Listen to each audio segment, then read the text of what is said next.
এবারে Valentine's data কীভাবে কাটালাম চলো দেখে নাও। তো সবার প্রথমে চলে গিয়েছিলাম ওর জন্য একটা ছোট্ট ফুলের বুকে নিতে, দেন কিছু চকলেট কেক নিয়ে চলে আসি বাড়িতে। আর এসে দেখি আমার ছোট ছোট বাচ্চাগুলো চলে এসছে, কারণ সেদিনকে ছিল আমার ড্রয়িং করানো। তো ওদেরকে ড্রয়িং করানোর পর আমি স্নান করে ওয়েট করছিলাম ওর গিফট কখন আসবে, কারণ অনলাইনে ওর জন্য ভ্যালেন্টাইন্স ডে গিফট অর্ডার দেওয়া ছিল, যেটা তখনও আসেনি। কিছুক্ষণ পরেই পার্সেলটা আসলো, আর তখনই আমার মাথায় একটা বুদ্ধি আসলো যে ওর সাথে একটা প্র্যাঙ্ক করব। কারোর সাথে কোনোদিন করিনি।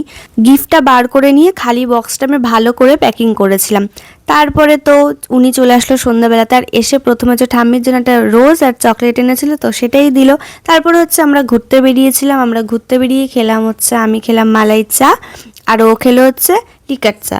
তারপর বাড়িতে এসে সবার প্রথমে আমি গিফট দিই। আগে দিলাম ফুলটা, দেন দিলাম ওই বক্সটা। আর ও তো পুরোই ভেবে নিয়েছে যে সত্যি সত্যি যে চশমাটা আসেইনি, ভেতরে ওরকম খালি বক্সে দিয়েছে, কারণ এরকম তো স্ক্যাম হয় অনলাইনে। তো সেইটাই পুরো ভেবে নিয়েছিল। কিন্তু পরে যখন আমি এগুলো দিই, ও একবার বলছিল যে হয়তো এটার মধ্যেই থাকবে, কিন্তু যাই হোক লাস্টে ভেবেই নিয়েছিল যে সত্যি সত্যি এরকমই হয়েছে। মনটা ওর খারাপ হয়ে গিয়েছিল, কিন্তু তারপরেই তো ওই বক্সটা পেয়ে মনটা পুরো ভালো হয়ে গেছে।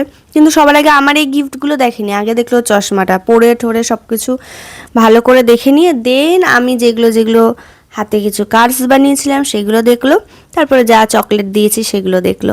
দেন আমার গিফটের পালা।